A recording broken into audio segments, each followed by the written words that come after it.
Chapter 4. The Recovery of a Loss. Adjoining the northwest side of the Kaaba, there is a small precinct surrounded by a low semicircular wall. The two ends of the wall stop short of the north and west corners of the house, leaving a passage for pilgrims. But many pilgrims make wide their circle at this point, and include the precinct within their orbit, passing round the outside of the low wall. The space within it is named Hijr Ismail, because it's said, the tombs of Ishmael and Hagar lie beneath the stones which pave it. Abdul Mutallib so loved to be near the Kaaba that he would sometimes order a couch to be spread for him in the Hijr, and one night when he was sleeping there, a shadowy figure came to him in a vision and said, "Dig, sweet clarity." "What is sweet clarity?" he asked, but the speaker vanished. He nonetheless felt such happiness and peace of soul when he woke that he determined to spend the next night in the same place. The visitant returned and said, "Dig, beneficence." But again his question received no answer. The third night he was told, "Dig the treasured hoard," and yet again the speaker vanished at his questioning. But the fourth night the command was, "Dig Zamzam," and this time when he said, "What is Zamzam?" the speaker said, "Dig her, you shall not regret, for she is your inheritance from your greatest ancestor. Dry she never will, nor fail to water all the pilgrim throng." Then the speaker told him to look for a place where there was blood and dung, an ant's nest and pecking ravens. Finally he was told to pray for clear, full-flowing water that will water God's pilgrims throughout their pilgrimage. When dawn was breaking, Abdul Mutallib rose and left the Hijr at the north corner of the Holy House, which is called the Iraqi corner. Then he walked along the northeast wall, at the other end of which is the door of the Kaaba, and passing this he stopped, a few feet beyond it, at the east corner, where he reverently kissed the black stone. From there he began the rite of the rounds, going back past the door to the Iraqi corner, across the Hijr to the west corner, the Syrian corner, and thence to the Yemenite corner, which is towards the south. The children of Abraham, alike the lines of Ishmael and Isaac, go round their sanctuaries with a movement opposite to that of the sun.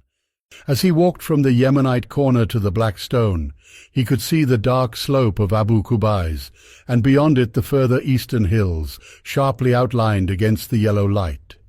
7 times he went the round, and each time the light was appreciably brighter, for in Arabia the dawns and the dusks are brief. Having fulfilled the rite, he went from the black stone to the door, and taking hold of the metal ring which hung from the lock, he prayed the prayer which he had been told to pray. There was a sound of wings, and a bird alighted in the sand behind him. Then another bird alighted, and having finished his supplication, he turned and watched them strut with their raven's gait towards 2 statuesque rocks, which were about 100 yards away, almost opposite the door. These had been adopted as idols, and it was between them that Quraysh sacrificed their victims. Abdul Mutallib knew well, as did the ravens, that there was always blood in the sand at that place. There was also dung, and going up to it, he now saw that there was an ant's nest. He went to his house and took 2 pickaxes, one of which was for his son Harith, whom he brought with him to the place where he knew that he must dig.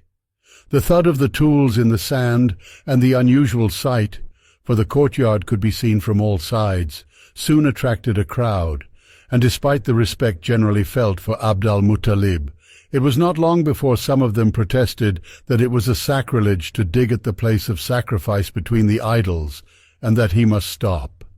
He said he would not, and told Harith to stand by him and see that no one interfered with his digging.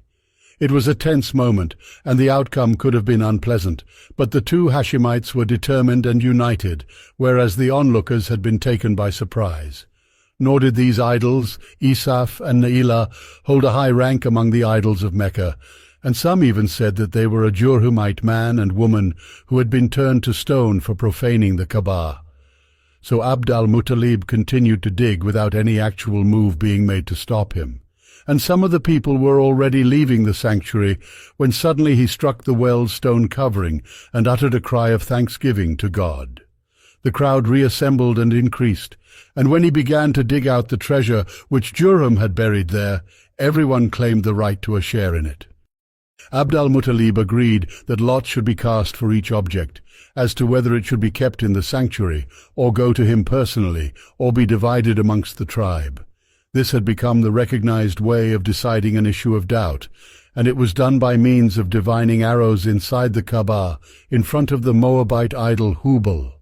In this instance, some of the treasure went to the Kaaba and some to Abd al-Muttalib, but none of it to Quraysh in general. It was also agreed that the clan of Hashim should have charge of Zamzam itself, since in any case it was their function to water the pilgrims.